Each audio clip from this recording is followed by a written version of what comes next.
From what I've read in the essay you've linked, we've 25. had color since the 20s. This is 1925. We had the ability to use color in film since the 20s. It was rallied against by a few critics saying that we shouldn't do it. More real doesn't necessarily mean better, and color represents almost unreal in some senses. In terms of the film industry, absolutely. Yeah. Yep. And because of the Great Depression, it cost too much and people didn't care. So that's why there's this huge gap in the color, Technicolor. I think they were the only company who could make color. And then Eastman. But so so this is the 1925 Ben-Hur, the original Ben-Hur on film, and the whole thing is in black and white. That was the medium of film at the time. But as you can see, they're transitioning into a sepia tone as soon as the religious iconography sort of starts to pick up toward the end of the film here. Yeah, that's when Jesus shows up. Jesus shows up in Ben-Hur? I know the newer one, the 60s one, he shows up at the end. Yeah, you're exactly right, Aaron. Jesus shows up at the end of this one as well. Nice. And then there's color. And then there's also color, palm trees, so they look like they're in an LA field I've never in Los seen Angeles. The production looks think you amazing mean for a Israel. 1920s movie. So now we get into the color, and this was obviously colorized post. Yeah. So it's very hard to colorize a feature-length film in total. So it's partly practical, but it also serves that religious motif. Yeah, that motif that we were talking about earlier with representing the iconography as something that's otherworldly or somehow different than the rest of what has been presented.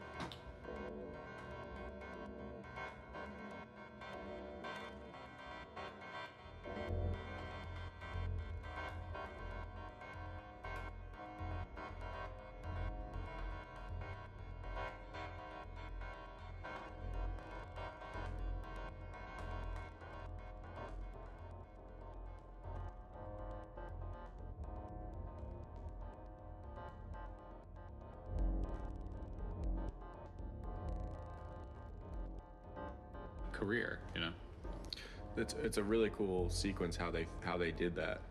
They obviously this isn't colorized. You can tell when something's been colorized in post. Yeah. And this was filmed in Technicolor. So the way that they got from sepia to this Technicolor shot so seamlessly was that they actually sepia toned the set indoors and had a sepia toned Dorothy stand-in to open the door. Really?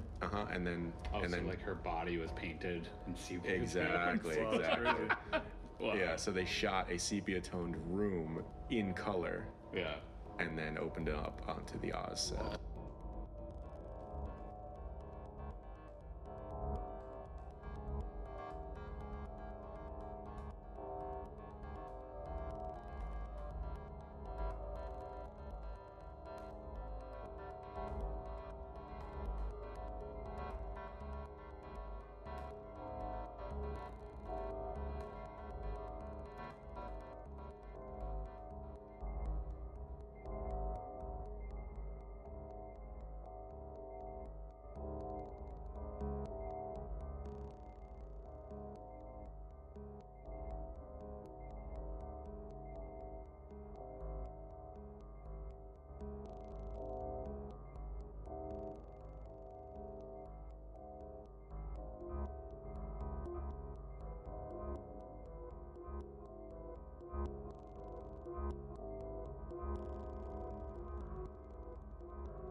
this the same?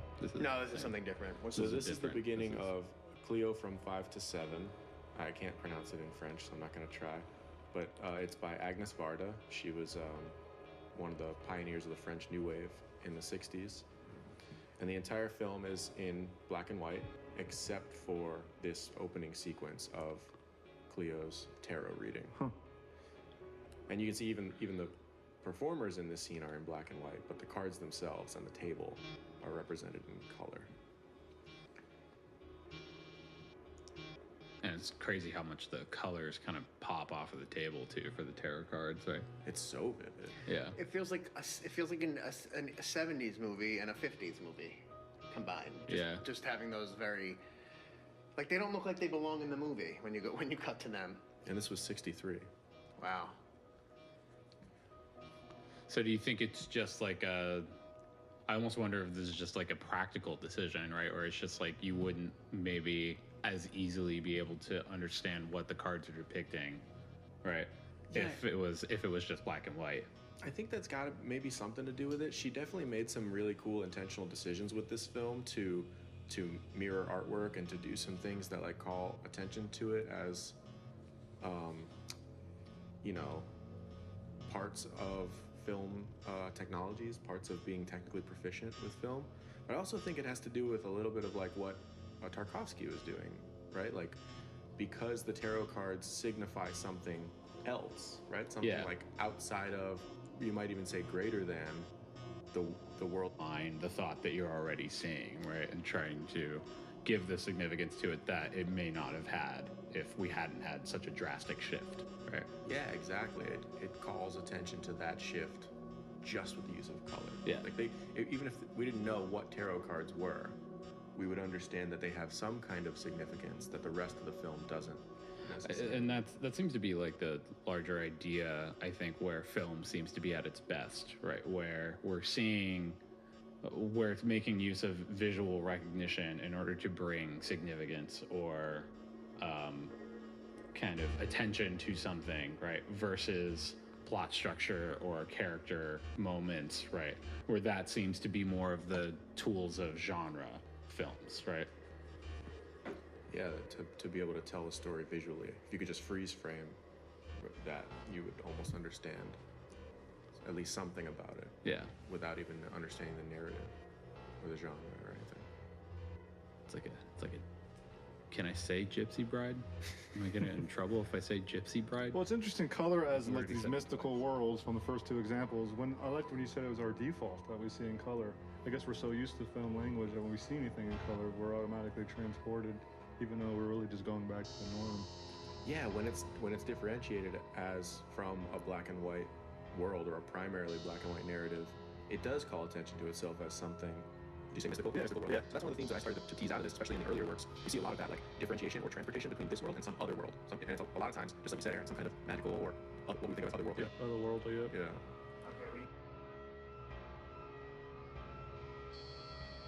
Or Stacy. So this is Andrei Rublev, and it's Tarkovsky, right? Yeah, so that was a really cool transition. The whole film's in black and white, and then when you make the transition into color, he hyper focuses on these ashes, which are primarily more Black and white. Yeah. And he's adding color layer by layer there for a moment, right? It was like a blue and then a yellow, shifting into this painting. And so this is about an icon painter in medieval Russia, who is painting. You're only allowed to paint religious icons, Right. right? So then to shift into color at the end. This is the end of the movie. Yeah. It's a really long end sequence. Typical Tarkovsky. Typical Tarkovsky. Yeah. Nice and slow, nice and metered. But like, I guess just giving like a very literal like means of depicting giving life to something, right? And so, like, just the obvious reading of like they're kind of bound by religious imagery. So then by adding color, it's giving the sense to the idea that artist, right, is adding life to the genre. Yeah, because I think that's exactly what he's going for by shifting it into the color palette, specifically for the religious imagery, and not just the religious imagery, but the art, the like representation of religious imagery, and what that does for like people. And then this picture is so great because even while we're getting the color right, it is still so stale, right? And so, like us looking at this now, right, having this be like a kind of cut up version of this, right? This probably looks fairly stale to us, right? But like in conjunction with the film, right, it probably feels so lively, right? So it's something that's filling both like realms, right? Both something that is very alive and something that is very plain. Also, then to talk about Christianity as the way by showing it as the color, right? It becomes the one true sort of religion. Mm-hmm. Yeah. And then when he goes back to showing the landscape is all of a sudden in color. Yeah. As if to say, if you want to brighten your world, Yeah. this is the way to do it. Just gotta find use of Jesus. Yeah. Gotta get all. Is this the same? No, this is something different. So this is the different. beginning of Cleo from 5 to 7. I can't pronounce it in French, so I'm not going to try. But it's by Agnes Varda. She was one of the pioneers of the French New Wave in the 60s. And the entire film is in black and white, except for this opening sequence of Cleo's tarot reading. Huh. And you can see even the performers in this scene are in black and white, but the cards themselves and the table are represented in color. He does so much like in that and like in most of his stuff where he's like working with texture, right? So like looking for patterns in like physical objects and just trying to then overlay those things, right? So you start drawing those visual connections, you know? Yep. It's probably a wacky motherfucker. Oh, look, the same thing's happening to Jesus right there. He's flickering, right? Yeah. Yeah, I don't know. Born flickering. What causes that? Yeah, I don't know what color processing he used, what film he shot on, or how he colorized. So then we're seeing some decay, which is, I mean, we're seeing in all these paintings a layer of level of decay. I love this That's water all shot. water coming down, right? Like sped up. Yeah, this is a good transition here to the Yeah. landscape scene. Now, what was previously a black and white world, via the painting, is now a color world. It's kind of interesting to then switch to horses, which have no concern in the matter of Jesus or religion. Well, so like again, like that idea of color, right? Where you're talking about like that decay, right? So the reading that you had presented earlier with that thought of that the color is meant to emphasize this idea of Christ, right? And that Christ is the only way, right? If you want color in your life, right, you go seek the truth, right? And then that like brightens the world, right? Yet like that image of decay, right, in that figure, in those icons, right, then is given into the natural world, right? So it's that concept of color is then kind of circling you back to the physical world that icon exists in, right? The icon is destined to fade in a certain way, right? The painting is destined to kind of fall apart, but the world, the colors that allowed it to have life still exist. Yeah. Or it's like a representation of the world. Yeah. The same with the tarot cards or with photographs, as we'll see in the Days of Heaven example. It's like these are just objects that represent what should be manifest in the rest of the world. Yeah. And then when he goes back to showing the landscape is all of a sudden in color. Yeah. As if to say, if you want to brighten your world, Yeah. this is the way to do it. Just gotta find use of Jesus. Yeah. Gotta get all.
So Days of Heaven. This is Terrence Malick, 78. This is his second film after Badlands, I think. This is it, after Badlands. This is, it starts in an urban environment. I want to say it's like Chicago. And then it transitions, and the rest of the film takes place in a rural environment. So he starts with like the sort of historic view of. I think this is a smart way to set the scene in a period piece. It's sort of like a musical, or when you sort of get an introduction to the town. It's like the opening sort of number to sort of create, like, oh, come down, this is where we are. Really, that's where it was. Now we're going to put fiction on the other side of it. Yeah, right. I mean, without having to show us like a moving city scene, right?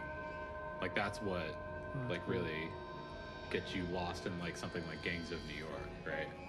Is how vibrant everything is in that city, right? Where it's really probably just like one or two sound stages that they're building it on. But...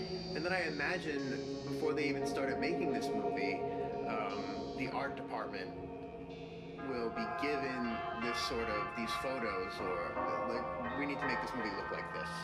Right, but not because it's going to have color. Yeah. Yes, I think this was a really smart way to start it. It gives it like a sense of documentary realism almost. Yeah. Very much grounds it in a time, and then we fade into the industrial landscape, but in color. Nice. Still very much a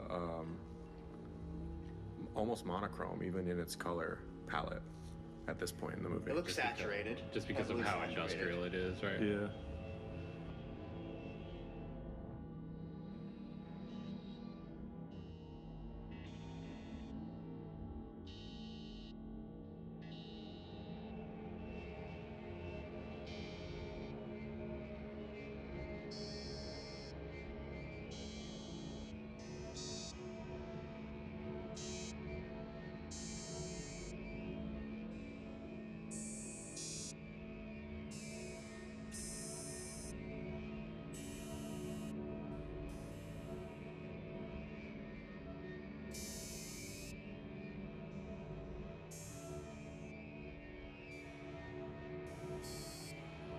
Raging Bull by Scorsese.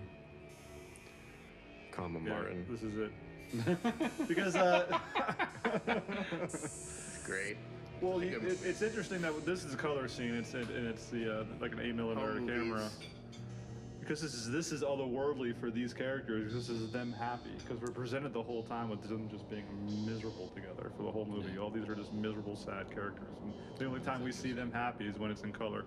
Right, exactly. And all those color things are like home videos, right? So it's like ironically, right? It's like when they're captured, right?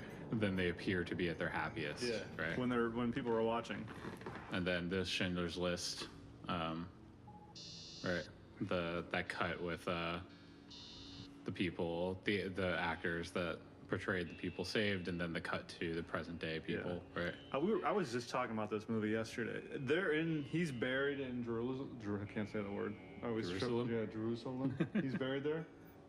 Schindler? Yeah. I think he's the only Nazi that's buried there. So I don't know if they're there in that scene, but it's interesting that I'm seeing that today because I was talking about it with somebody yesterday. Yeah. I just wanted to say about the Raging Bull one that when the color footage here in these scenes are in motion and the black and white footage are stills. Huh. Yeah. Nice. It's a nice contrast. It just creates a nice contrast in this moment. I don't know if it's.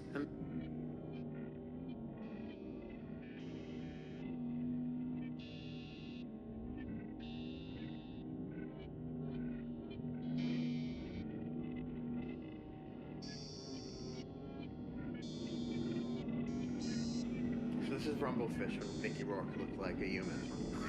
Still. Oh, he's banged up now. Wait, which one's Mickey Rourke? Is that Mickey one. Rourke? Yeah. He looks like the dude from Everybody Wants Some. Oh, he really does. Yeah, Right. I don't know that actor's name, but yeah, he does. This is Francis Coppola, 1983. That's Mickey Rourke? So this is Coppola. You might have seen Mickey Rourke earlier in the Sin City footage where he looks like a leather potato. Well, so this is supposed to hark back to Redfish. the S.E. Hinton. It is an S.E. Hinton. It's an S.E. Hinton novel. It's based on an S.E. Hinton novel. So like Greasers, Bluefish. 1950s. Well, Coppola being like a big student of Kurosawa, it's interesting that he has color in a black and white scene because Kurosawa does it in high and low. Like when they discovered the money's fake, it's pink smoke in a black and white setting. So I wonder why Coppola's doing it here. I don't think we have high and low on here. I'm glad you said that. There's a scene where the thief is burning the money because he Sweet. realizes it's fake, and there's a plume of pink smoke. Oh, great. We'll check that out. And I think color comes in and out of the film for this too. For this too, it's not just this scene. It's a couple of little, I think there's one more example at least, maybe his reflection in a car window or something like that. But the fish is obviously a symbolic. Yeah. It's again dealing with that same kind of iconography as religious imagery almost.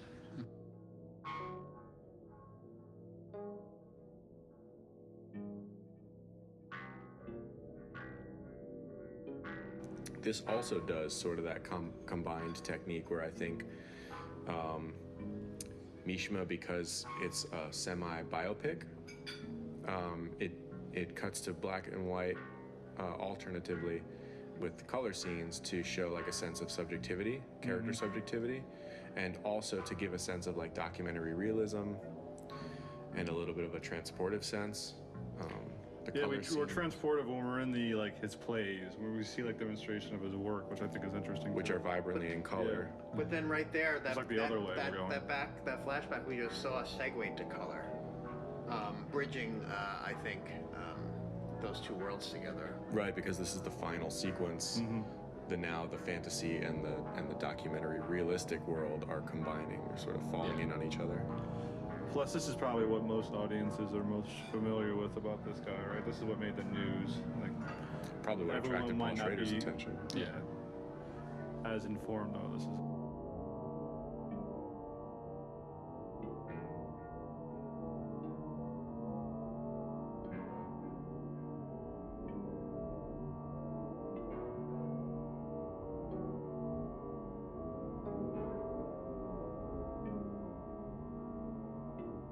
So we get this call back to The Wizard of Oz where she's got to have it as a primarily black and white film, and Wizard of Oz was in the sepia tone until she enters Oz. So this is almost a tongue-in-cheek, sort of playful, to show that these two characters are now in a sort of fantasy situation. But that's also like that reversal, right? Where it's like in Wizard of Oz, right? She at the end, right, does there's no place like home, right, in order to return to the Sepia palette, right? You're right, Or and to this the is the real opposite. situation. And so in this, right, she's doing the home is this fantasy scape, right?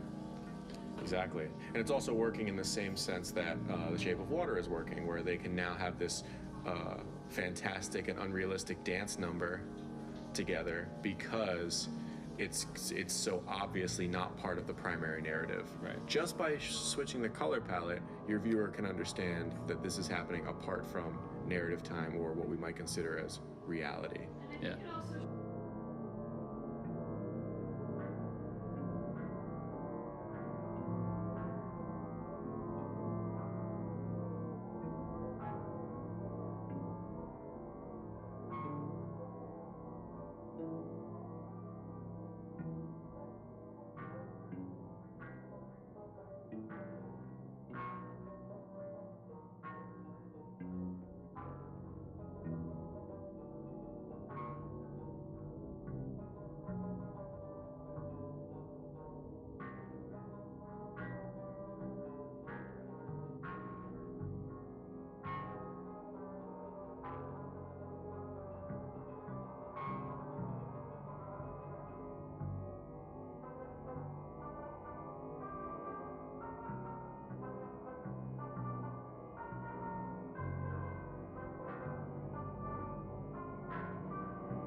This is Wings of Desire by Wim Wenders.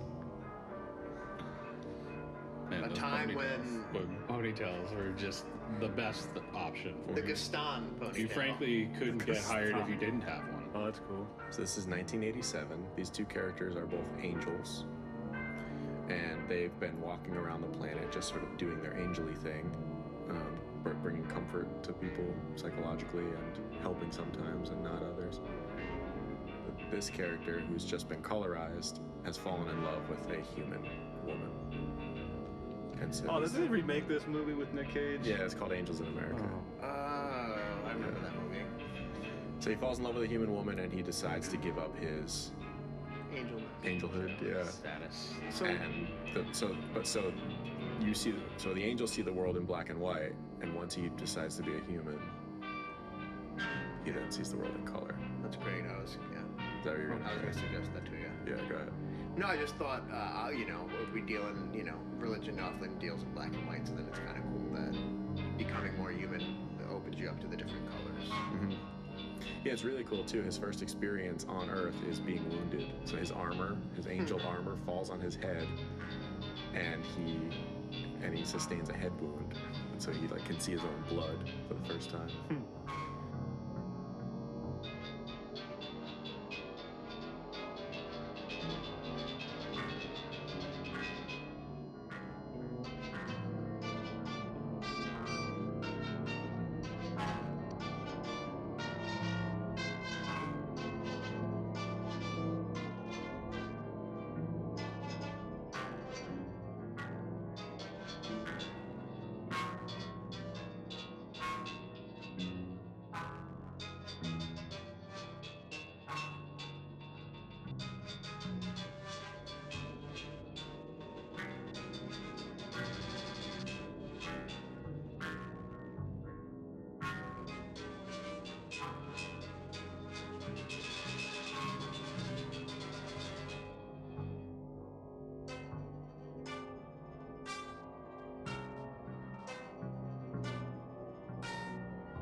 So in this one, the fantasy is what everyone considers reality. But once he puts the glasses on, he sees that the reality is something else, and that's represented in black and white. Oh, that's pretty cool.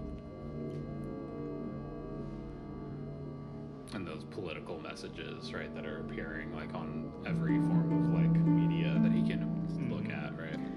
And the ideologies are very consumerist 1950s nuclear family, so then to put them in black and white harkens back to that time. Absolutely. Also speaks to the ideas driving The Icicle Thief, which came out only a year after They Live. Also reminds us of the presence of the lizard or alien kin that live amongst us even to this day. I just love the inversion here, Aaron. Back to your idea that now the real world, what we think of as everything we know, is the fantasy world. Yeah. Returning to norm at its basic, at its most absolute, right? Either black and white. It's the color that's kind of distorted everything. Right, exactly. Or it's fooled him, right? Yeah. Oh, Distracted him. I fucking hate that Even function. blinded him.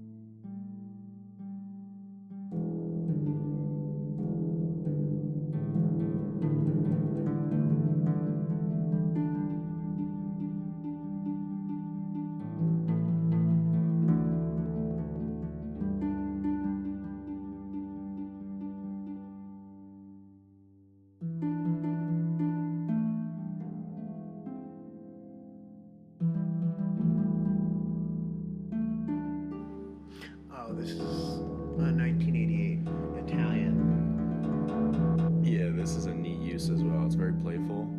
It's called The Icicle Thief in English. It's The Icicle Thief is a spoof on Is it the bicycle thing? The Bicycle Thief, yeah. But you got that. I haven't seen this film. But Yeah, I've it's, seen the bicycle. it's about a director whose artful film, like The Bicycle Thief, is playing on a cable network, and it keeps getting intercut with commercials, and the commercials are in color. So he keeps getting like these weird mashup sensations of color imagery imposing over his art house black and white film. Right. And then this is like trying to bridge the gap between the two, right? So That's so cool. Just the color as like intrusion. Yeah.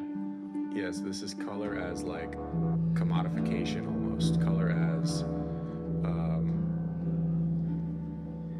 grabbing your attention when your attention might be better placed Nice. elsewhere.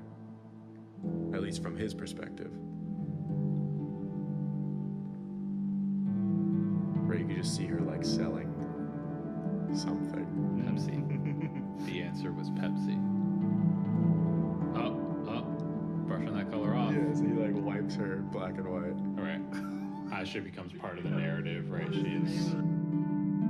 I've never seen this movie. No. Oliver Stone. It's really interesting how that cut to black and white really caused you to maybe recognize filtering in the films, or maybe it's just because we're watching a lot of these clips back to back, right? But like in general, that idea of like how, like, so this film, how pale everyone looks in like in our colorized sections, right? Versus like it's almost like they're kind of bleeding together, right? So like the color is slowly draining out of these guys, out of everybody we're looking at. Yeah, it's not as sharp of a contrast as like Sin City, for instance. Right. In JFK, the black and white footage, which is like supposed to be sort of documentary style or news footage, you cut from that to what is the narrative, the fictional narrative, the film narrative, and it's not a stark contrast. They all have sort of a tinge, almost a sepia or a greenish. Yeah. I think also with these Wash. historical, It's like lack of saturation, I think like so. I saw a series of photos that were colorized, like Abraham Lincoln or Walt Whitman, and it just, for some reason, color makes things feel more human to me. And maybe it's because I'm just, a modern, it feels like they're real all of a sudden when someone's put in color. 'Cause that's how I see. That's how you default. That's your default, yeah. And you can't have so we associate a lot of adjectives with the idea of humanity, like warmth, and you can't really show warmth in monochrome. It's really, really tough. Yeah, You can like show that was- light. That was like those old romance shots, right? When they were showing like somebody falling in love, right? The blur would like really overtake the outlines, right? And then it would be like a really big zoom in on their face in order to show that they were falling in love, right? Because you wouldn't get that same sense from looking at the black and white footage, right? Yeah, totally. But also, and I think it's that idea, right, that it's just like your brain naturally recognizes color, right? So with the black and white image, right, of even a human face, right, like something like a portrait of Abraham Lincoln, right, you're no longer to recognize just the eyes and mouth, right? You're not just drawn to those single places and then like looking from around those points. Instead, you're taking the whole image in, right? So it's the icon of Abe Lincoln versus the person of him, right? And it creates distance, I think, also. Yeah, Black and white does. Yeah. Yeah. Like, it makes me feel, and maybe it's because we're contemporary and we're in the 2000s, but, I mean, Martin Scorsese chooses Raging Bull, black and white, to make it feel like a 50s movie. This is almost a reversal of that documentary realism style that we were talking about, and this goes to your point, Aaron, about like how it changes over time. Yeah. Now we're in the 90s. It's not so much about being in black and white to show documentary realism, but we cut to color to show realism. Mm-hmm. Yeah, Because that's what we know, yeah. It's interesting. It's also like in general, like the blurring of time that's happening, right? Like Right at the end there, it collapses. yeah, the characters, Yeah, so this whole flashback is about the dog, and it's a story within a story element. This is like the kids are imagining this like exaggerated version of this dog's history, which, you know, of course, it turns out to be entirely untrue. The dog is actually pretty nice to the kids, but through their subjective minds, through their imaginations, you get this monster beast. That's so interesting. We're really running into a lot of these cases where like it's black and white is either meant to be that stark contrast of like reality versus unreality, right? The plain versus the mythical, right? I think the only like we probably have seen a couple examples, right? But the one that stands out the most, right, is like you were never really here, right? Where those were both the colorized sections and the black and white are meant to give you reality, right? Right. Whereas they're in the same lane, they're just presenting it in a different frame, right? Yeah, right, and it's very practical in that film. Yeah. But in this film, it doesn't necessitate black and white, right? A security camera footage, you could say, in a sense, necessitates a black and white palette. Yeah. But a story, the legend of the beast, doesn't have to be told in black and white. Doesn't even have to be shown on screen at all. Yeah. But the choice, I think, to take the color away, to desaturate the representation of the beast, adds a level of, would you say, like it turns into a mythology. Yeah. It turns it into like a fantasy. Absolutely. Fable. That is separate from. Or that lane where myth and memory are really tied together. Yeah, right? subjectivity. It also takes place in the past. Yeah. So this is like doing almost all the things that we've seen in other films so far. Yeah. It's a subjective version of reality. It's an otherworldly sort of transportation. It's history. And it's history. Yeah. It's It's legend. a tall tale. That's cool, yeah. The thieves were wearing burglar masks. yeah, right. Perhaps even akin to maybe the comics that they would be reading that would be been in black and white. Also, that dog was terrifying. Its eyes looked soulless. I remember the first time I Put a tried to gun to its head right up First close. time I tried to watch this movie, I got freaked out. Friday uses black and white when it jumps into this Debo mythos. He's supposed to be this larger than life bully, and so when we flash back on this moment and he punches this guy clear across the yard, it has that Sandlot effect of mythologizing the fight.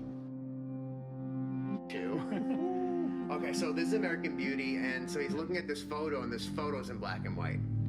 Who is he? Kevin Spacey. Thank you. You just wanted me to say his name. Yeah, I did. He should not be named. He looks at this photo right before he dies, and then his memories become black and white after that, which I think is cool. I don't know, I need to add that. Stark contrast to the violent red blood explosion. Another example of like transportation between this world and like another world, or also to deal with time, you switch into black and white, or switch from color to black and white, or vice versa, to show a differentiation of chronology. Yeah. And then the memory. So what I was reading about this was that the tracking shot's supposed to give a lack of motive or whereabout to the people to show you who didn't do it. So they track. So then the memories are sort of tying these other characters together. So it's memory, character, memory, character. It's a really effective structure. Yeah. The color films are in reverse. They're presented in reverse chronology, and the black and white films are presented chronologically. Oh wow. The black and white footage is in chronological order, even though it's broken up by color scenes, which are reverse chronological I never order. knew that. But And then there's one scene that connects them both. Wow, I've seen that movie 10 times. I never caught that. but I'm gonna watch it still again. kind of blurring that line of objectivity in the same way that Absolutely. over here was, right? Where Absolutely. where it's still real ideas, but just still presenting a different structure of reality.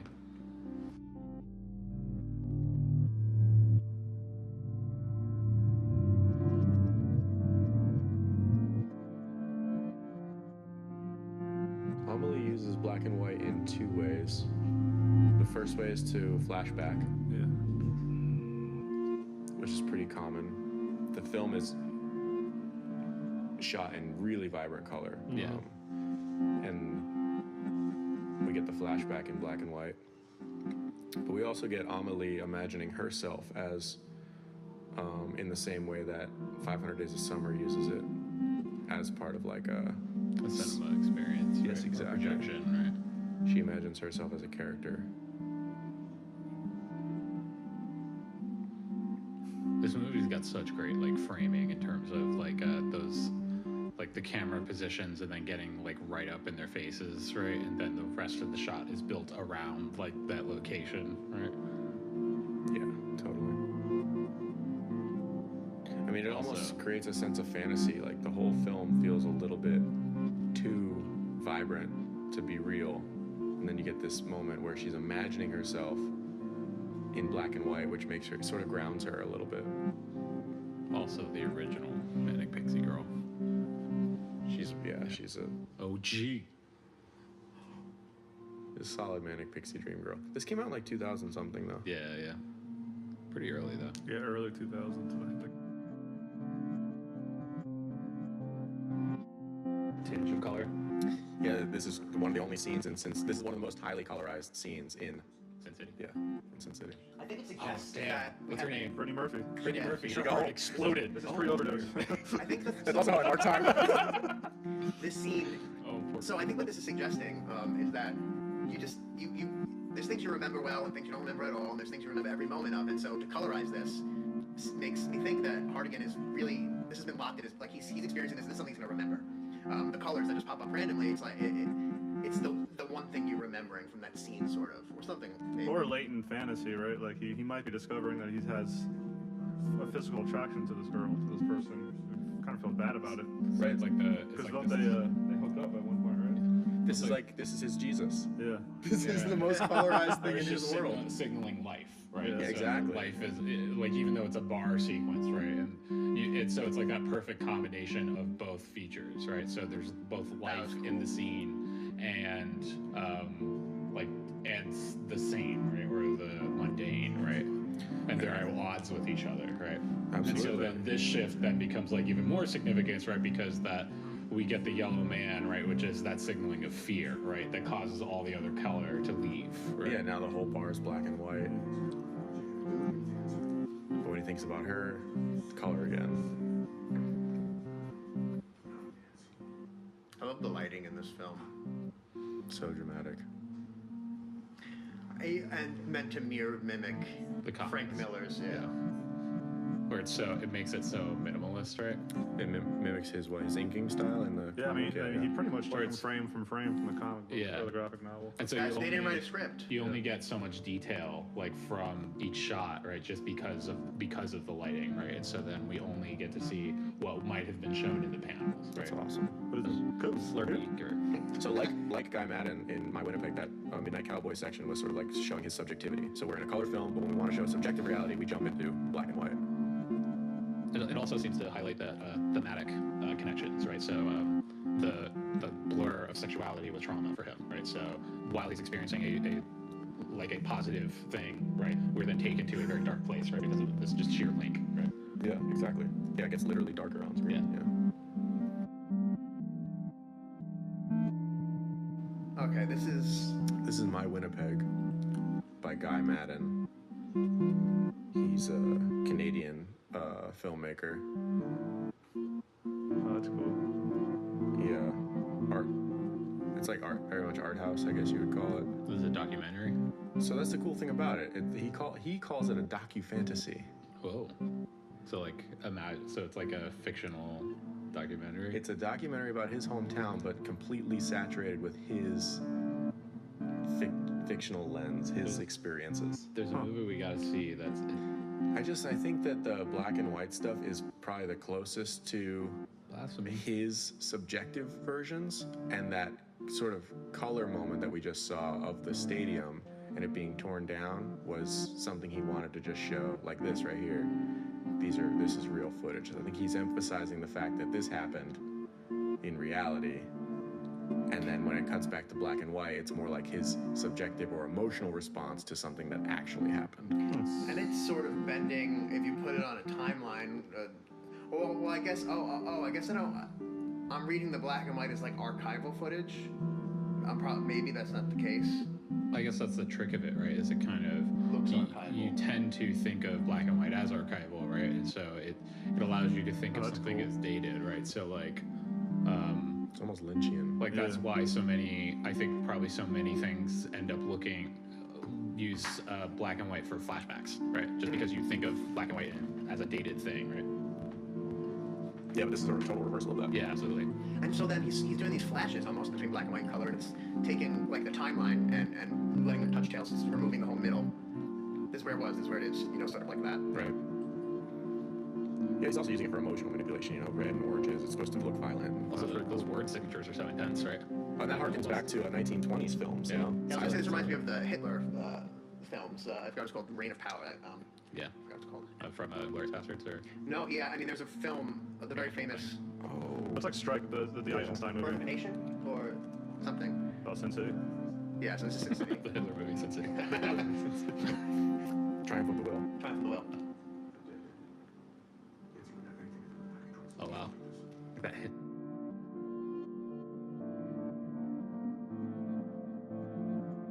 So this is Lars von Trier again. Antichrist. We had Nymphomaniac on here, now we have Antichrist. Lars von Trier loves to switch between black and white and color. He does it also in Europa. I still haven't seen this movie. Watch it on acid.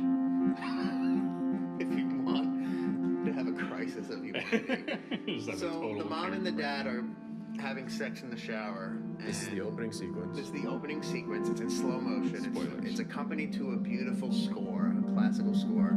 There's Willem Dafoe's face And in if the you think that ecstasy. you see, and so while they're having sex in the shower, the baby falls out of the window and dies. And the mother sees it happening. She can see that the baby is getting to the window, and she's doing nothing about it because she's like locked in the ecstasy of her sexual conduct. It was too big. Wait, why did we just see the laundry? I thought that was a cool shot. There was a quick cut to laundry. Yeah, they start in the shower. I think they have sex. Like the sexual conduct goes throughout the house. I don't know Yeah. what the significance of the laundry specifically is. But Well, you I do mean, get a it's laundry shot before then. It's the domesticity, right? Like it's the Yeah, idea of like there are all these processes that are occurring, right? That of domestic life, right? And then like the ecstasy of the moment then overthrows all of those domestic processes. Yeah, Right? it's a good read movie for sure. I didn't realize this though. Same actress. That yes, he's grieving, and she is not right here, right? Like he's grieving. Or he's visibly grieving. She is internally, right? Yeah, she is not a very expressive person. Except for where she But the whole plot then is for him to try That's and pretty get her to creepy. grieve for That's a pretty grievy sort of move to faint. The transition to color is also a transition into real time. So the opening is in slow-mo, and then once we cut to color at the funeral, we're in real time again, or for the first time actually in the film. So it's almost as if they look back on that moment where their kid went out the window as something that happened in another world, in another time where things could move more slowly. It only exists in memory. It's like almost disassociative. Like who were those people who let their kid fall out of a window? Was that us? I think it's a really powerful visual representation of how you can subjectively experience something differently than it may have actually happened, quote unquote, actually.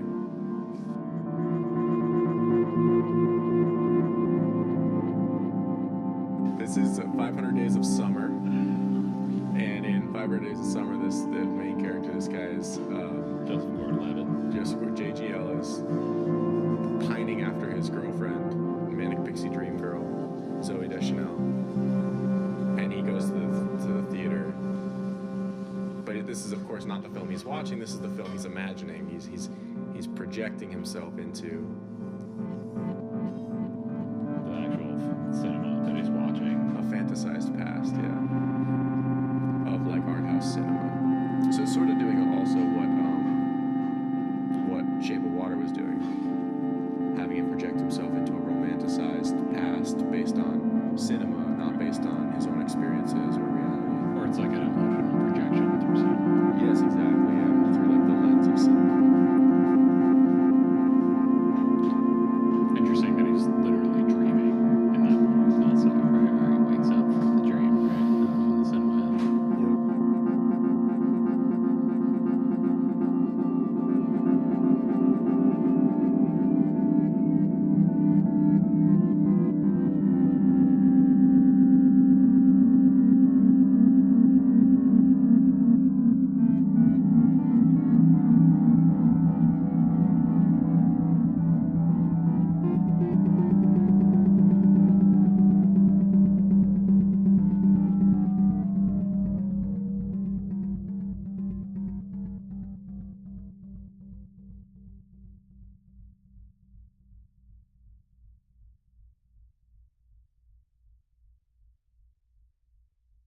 Well, I think it's probably more that, like, kind of like you're saying, but like that connecting it to the historical sense, right? Or connecting it to the history of the situation, right?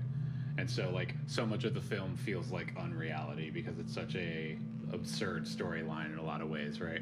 And Wes Anderson's always been great at giving you like some form of like really intense violence that happens like in the same mood or candor as the rest of the events of the film, right? And so then bringing us into the black and white when I think we're going to have Nazis come into the train cart in a second, right? That grounds us in that larger kind of sense of history that they're existing in, you know? Yeah, I think a death takes place in this scene. I believe too. so. Yeah. I think it's either her or something else. I forget. Spoilers. Doesn't he play Schindler? I don't know. So maybe it was sort of a practical decision, or like a Nazi. You know, I can't really show Nazis in vibrant, fun color. Maybe it was something like that. I'm not sure what his motives were, but I could see making that as an artistic decision. The only moment in black and white in an otherwise incredibly vibrant and color-saturated film. Yeah, I can't make Nazis whimsical. Yeah. And they also have like the ash on their faces, right? But doesn't this scene happen in the beginning? This is towards the end No, there's a scene where he gets hassled on the train in the beginning. by Edward Norton's character. Oh, okay. Okay. But that's even then that has a much lighter tone to it, whereas this is bringing us like the actual genuine seriousness of the historical moment.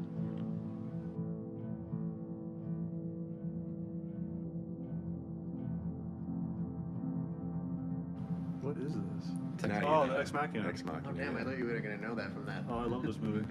Just from her neck. So this is also signaling memory, right? Yeah, yeah. There's a lot of those. When I have artificial memory. Yeah, actually, so that's a cool way to complicate this, Aaron. Oh, Do you want to say more about that? No, I just kind of want to see this. I mean, I just thought of it. I want to see how this scene kind of plays out.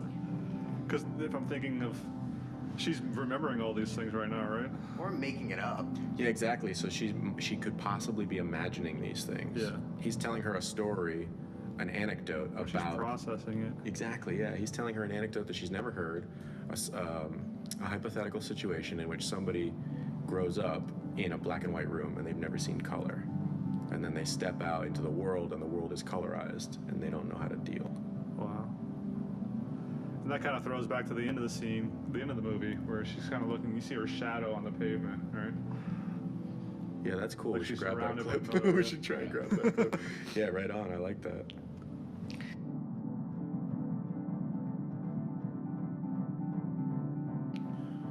This is You Were Never There. You Were Never Really There. Or You Were Never Really Here. You were never really here. Yeah. Lynn Ramsey. Oh, this scene's 2017. this scene's awesome. Yeah, this is great. This is like security camera footage, right? That's exactly what it is. Yep. So that's interesting. Where it's we've kind of been talking about the black and white as something that's kind of bleeding into the subjective, whereas security camera footage, right, is so obviously objective, right? Yeah. I know. Isn't that cool? Yeah. And what's cool is he starts. The scene starts with a rhythm. It's cutting between these 4 or 5 cameras, and despite where you want to see what you want to see, it's still cutting anyway. It's like, okay, it doesn't matter. This is the rhythm, and it's going to continue on that rhythm. Well, so it's almost suggesting like if this were like I forget, but like if you're looking at the actual like panels of a security channel, right? Like you would only necessarily see one screen that would flip through multiple feeds. channels, right? So again, like this layer of objectivity, right?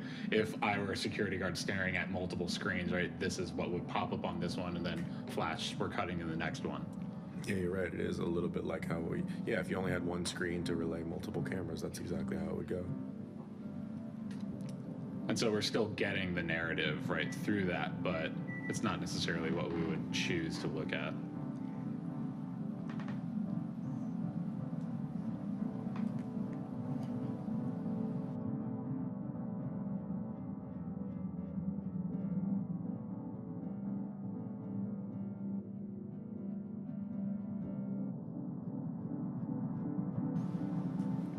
This is The this Shape the of dance Water. number? Is this the Yeah. dancing number? Yes. Which is in black and white? And the Yeah. color is just like slowly fading out. And you have multiple. Which, I like, like Shape of The Water, whole- Best Picture, I like what you're doing. 2017. I like what you're doing here. Guillermo del Toro. Don't know if you heard of it.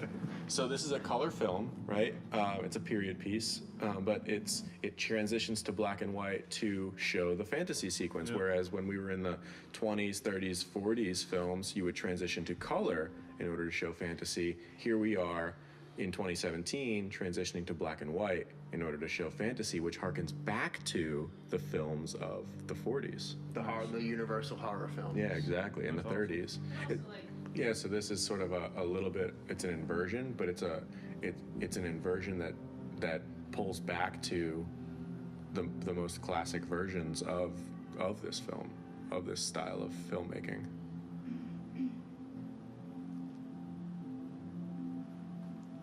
It's a really good example. It shows her subjectivity.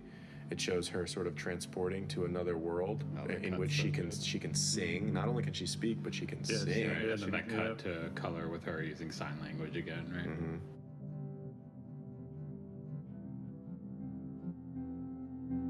So this is Baby Driver, 2017, Edgar Wright. Greatest movie since Scott Pilgrim vs. the World.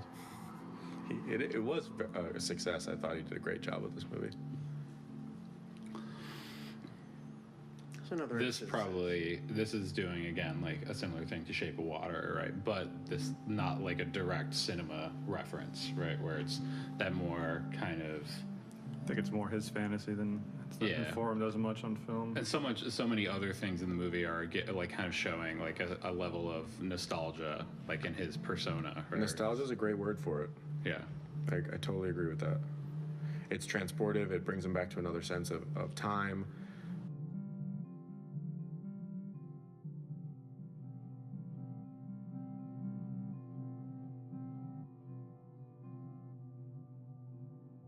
And so then there's instances, obviously the older movies, they're adding color. And then in the Yeah. newer movies, they're removing color. Like they used to literally draw or color in like all of the frames or slides in the reel in order to get the color footage, Yeah, right? Turner Yeah. classic movies used to do Yeah. that.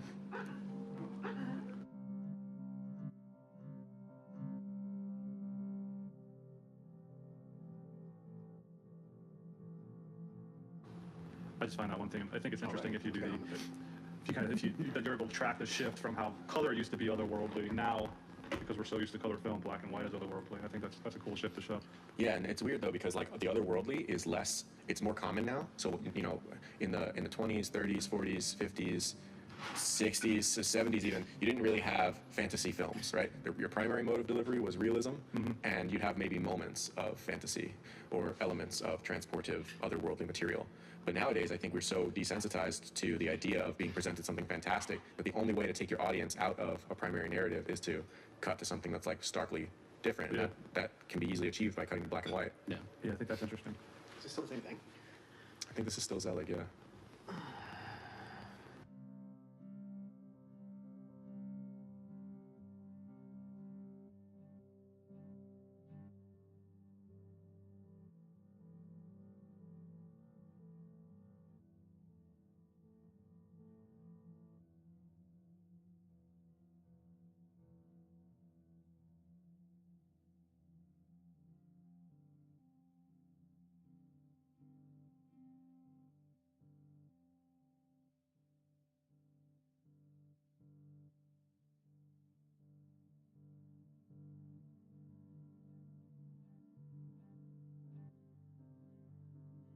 Initially, I would say that sense of subjectivity and objectivity, right? Yeah. Because I think that becomes so many of them that we kind of initially see, right?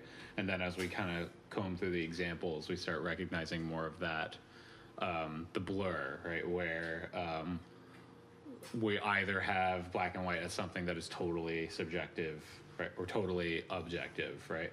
And so, and then we'll see, and then where color and black and white are doing the same things, you know? Yeah, I really want to show the change over time. Yeah. And I want to show, well, there were a couple examples that we didn't get to view that I think are going to be important, like Pleasantville. Pleasantville shows that change over time really, really well. And Yeah. That's Orlando Why Bloom. wasn't that in there? No, not Orlando Bloom. Oh no. Oh, Tobey Maguire. Yeah. But still Chris. Because color starts creeping in, right? As the illusion starts fading for them, right? Yeah, exactly. They get sucked into a 1950s television world, and then as they start to bring in 1990s values to this 1950s world, color starts to appear. Is that shown as like a negative? Political message. I guess a negative for the people in the world, not so much for the two characters, because it's bringing them back to normal, right? Right, exactly. And then eventually they sort of, the 50s world accepts the... Oh, really? Yeah, sort of colorization, I think. And then, what other one did I see on here that I wanted to include? That's a big one. Oh, and then Shock Corridor by Samuel Fuller is really interesting approach to the black and white color thing, because they have, the entire thing is black and white, except when characters tell you or tell the main character a story. When another character tells this character a story, it cuts to a color palette, and you get their idea of reality in color, as opposed to everything else that's been black and white. Yeah. And it's set in a mental institution, so it's almost like their view of the world is closer to what we see as reality, and the mental institution is something different. Yeah, black and white. Oh wow. So those two I want to include for sure. And I think they do some of the stuff that we've been talking about. That's interesting, like that.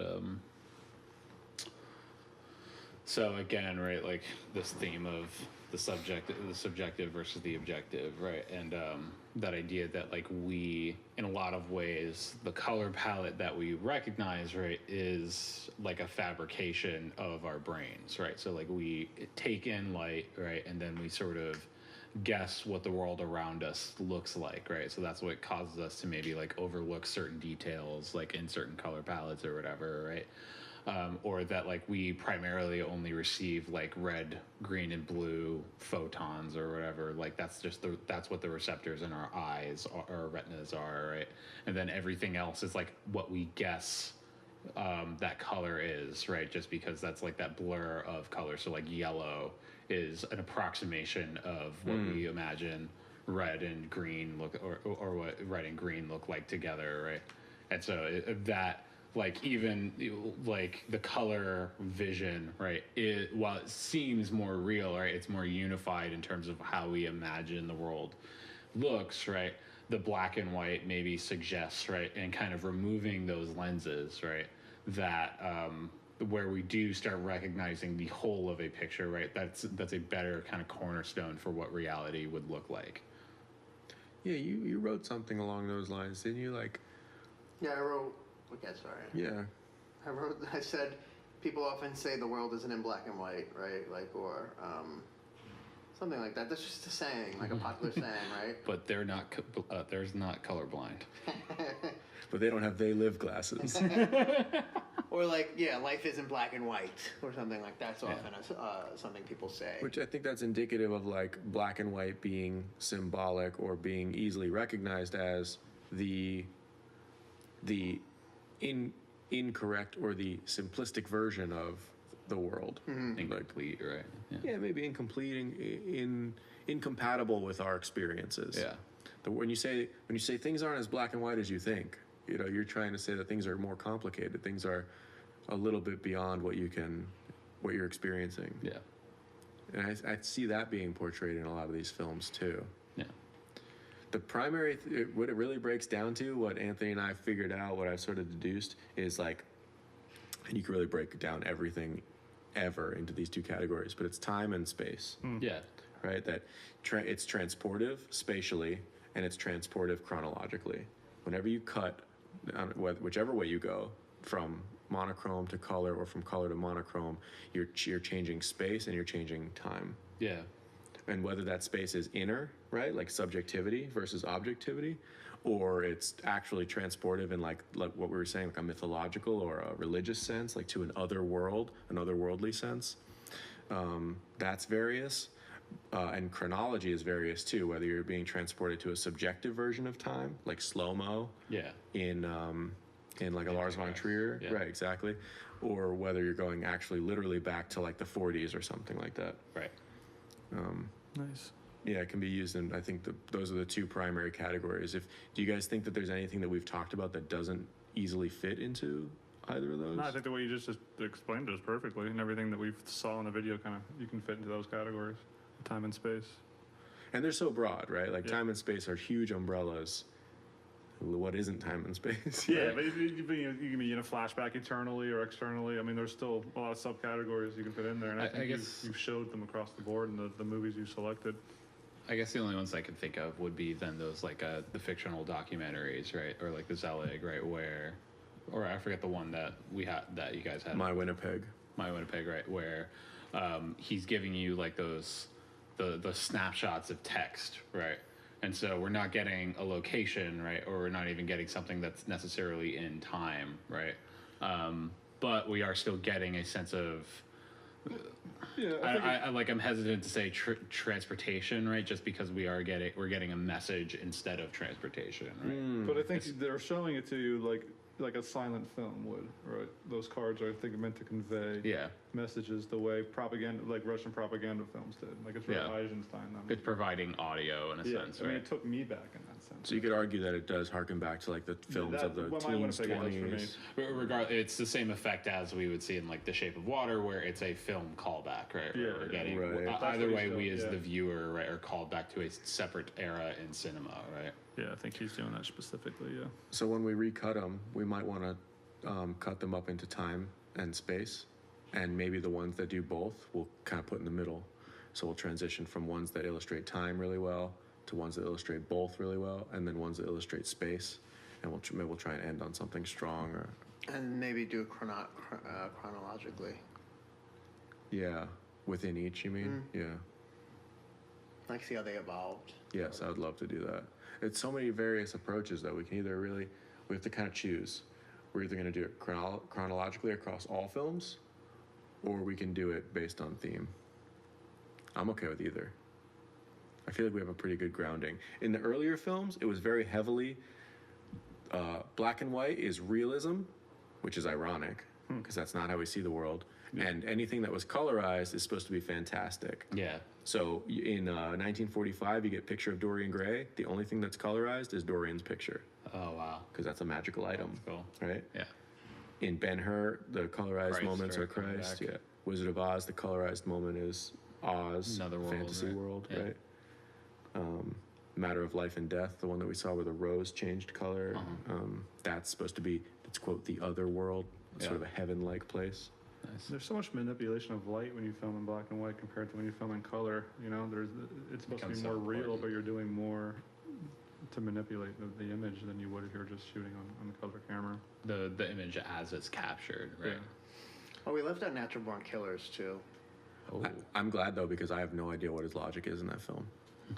Yeah, Oliver Stone can be all over the place sometimes, especially in that movie. Which is probably doing it on purpose because he's trying to show this kind of this obsession with media, right? Well, that's a cool way to think of it. We're getting all these images thrown at us because this is like mid-90s. The internet's just around the corner. It's just, trash TVs running rampant. I think that's what he was trying to do. Just bombard us with all these different images to get us into like a state of being confused. I thought the black and white sections, I guess he used it all throughout, but I thought it was primarily during the Rodney Dangerfield. Yeah, and they're going back. But even that is like... like a 50s TV show. So yeah. They have like a laugh track and everything. But he cuts through to a bunch of little shorter black and white moments all throughout. It seemed like totally illogical. But that's a really good reading, Aaron, that he's doing it to like bombard us. Yeah, I think that's just because it's supposed to mimic, I think, what's going on in media at that time. Because Robert Downey Jr.'s character is a play off. I forgot what his name was. Geraldo Rivera. No, but there's another guy that almost has Rodney Dangerfield. Downey Robert Jr.'s Downey. name. I forgot what his name was, but he's like the first trash, host. And he's playing on that kind of character. There are no films that we could find that do this in the 50s. In fact, Oh, weird. yeah. In fact, there's almost a 20-year gap where I couldn't find very many examples between like 46 and 63. So initially, it's just because the technology is like kind of emerging versus in the 60s and 70s, then it's kind of like more of a decision. It's more of a financial situation, I think. They want to be cheaper, so Yeah. they're not doing it artfully. Yeah, I can't think of any off the top of my head either. Yeah, so in the 50s, really after the success of some Technicolor films, Everybody jumps in. everybody wants to start to film in color, and the color production becomes more affordable. Yeah. And so color starts to then become the standard, Yeah. and no one's even touching, like, it's either one or the other. No Yeah. one's dabbling in both. No, there's no need to during the 50s economically. Yeah. And I don't know why. It just seems like they weren't as artistically concerned with using black and white. Yeah, they're all spectacle then. It was all biblical epics and westerns, John Ford westerns on huge cinescope screens. Yeah. Yeah, I don't know. It just seems like it was extremes. You either went all black and white or you went all color. There was no. But then in the 60s, when you get a lot of experimentation just generally, and you start to see an uptick in directors, auteurs making these decisions as to whether or not it's going to be beneficial visually. Maybe it's in the 60s, but I might be wrong. I was just reading how Alfred Hitchcock does it in Dial M for Murder. Something's red or something. It's black and white, and he makes... it's a movie he made twice. He made it in the 30s, and then he redid it in the 50s. Oh, really? Oh, weird. There was a U.S. remake not that long ago with Michael Douglas 54? and Viggo Mortensen. Yeah. I forgot what it was called. That might be an example. History of Violence? No. Does he do? He does It a was like colorized. 90s. Maybe. It's in one of the essays. a little later. We Okay. linked. Sweet. We'll see. You know what movie kill I'm it. talking about, though, right? Yeah. I love History of Violence. What are you talking about? History There was of Violence. a remake of Dial M for Murder with Viggo Mortensen and Michael Douglas. I don't remember I the was name talking of about it. History of Violence. I just saw History of Violence within the last 6 months. I love Really? That movie. Yeah, I love that movie. I liked it a lot, yeah. Did you forget anything? I think good. It's good. Just that it seems like all the examples that we found, at least, none of them seem arbitrary. Yeah, absolutely. And I don't think I we're agree, reading in yeah. that much, Yeah. No, yeah, it's all those are all kind of like factors that are at play, and I don't think so you're looking it's too such deep into drastic. anything, It's There's a such- reason. There's intent behind all of them. I think. and it's such drastic moments, right?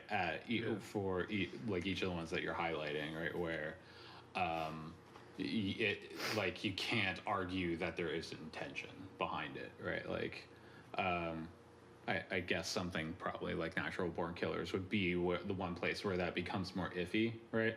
And I think I think it is more of that just unsettling feature of the film, right? But like in all of these examples, there are clear logics behind it, right? Where it's meant to give you a clear visual cue that we're in a different mental space, right, or narrative space, narrative zone at least. That was one of the things I was concerned about when I started looking into these. You get caught up in an idea, and I'm like, am I just starting to see patterns that I've now what I want to see? Like I think maybe like the one place where you could argue it's less obvious, right, would probably be like that Grand Budapest Hotel, right, where you're kind of assuming that it's obvious that there is a logic behind it just because there's a logic behind like all of his other shots in that movie, right, where like the shifts between like the aspect ratio are so obvious, right, the kind of more dramatic stylized sequences and that, right, where we're getting those kind of like wide frames and there's a lot of movement across the actual screen, right? And everything's just so manicured. Everything is so perfectly detailed, right, that like there has to be a logic behind it, right? And so because there's this historical significance, you kind of lean on that in order to infer it, right? But like in all of these cases, like you can't argue that there isn't a purpose there, right? Yeah, I came across one example that we decided not to include. That was a Man and a Woman from 1966, and in that film, the interior shots are black and white, and the exterior shots are color. But when I was reading into it, I found out that it was a studio concern. That it was like they didn't have enough money to film the whole so it thing wasn't in like one or their the other. relationship inside this house is devoid of any Right. light, but outside. So once I read that, I was like, damn, I wonder how much else I'm reading into, Nah. But everything else seems pretty valid that we kind of talked about. Absolutely.